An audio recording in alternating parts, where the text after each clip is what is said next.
শেরে গাজী আকবর আলী রেজভী রহমতুল্লাহ আলাইহির সংক্ষিপ্ত কিন্তু অনুপ্রেরণামূলক ইতিহাস দেখছেন পর্ব ২।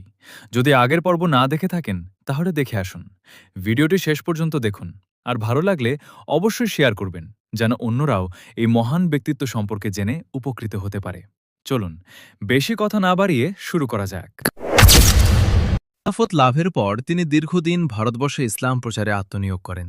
অসংখ্য মানুষ তার জ্ঞান, আখলাক ও দাওয়াতের মাধ্যমে উপকৃত হয় এবং সুন্নিয়তের প্রচার প্রসার লাভ করে। পরবর্তীতে তার মুর্শিদের নির্দেশে তিনি বাংলাদেশে আগমন করেন এবং ইসলাম প্রচার শুরু করেন। সে সময় বাংলাদেশে কয়েকজন বিশিষ্ট সুন্নি আলেম ছিলেন, যাদের মধ্যে উল্লেখযোগ্য ছিলেন আল্লামা আবেদ শাহ আল মাদানী, আল্লামা সৈয়দ আজিজুল হক শেরে বাংলা এবং আল্লামা সৈয়দ আহমদ শাহ ছিরিকোটি রহমতুল্লাহি আলাইহিম। আল্লামা আকবর আলী রেজভী হুজুর কেবলা তিনি নিজের জন্মস্থান ত্যাগ করে হিজরত করেন নেত্রকোনা জেলার অন্তর্গত ১৭শ্রী গ্রামে। সেখানে গড়ে তোলেন ইসলাম প্রচারের এক বিশাল কেন্দ্র। ধীরে ধীরে সেই খানকা পরিণত হয় অসংখ্য মানুষের হেদায়েতের আলোকবর্তিকায়।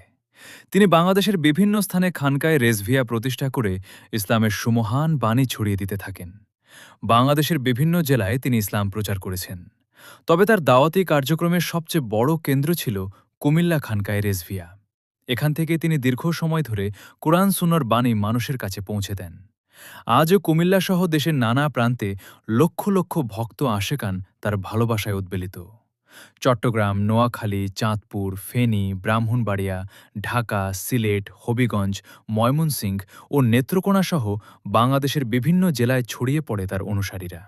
এমনকি ভারতবর্ষেও রয়েছে হাজার হাজার ভক্ত আশেকান। তার আধ্যাত্মিকতা ও ইসলামের প্রতি ভালোবাসা মানুষকে আকৃষ্ট করেছিল যুগের পর যুগ।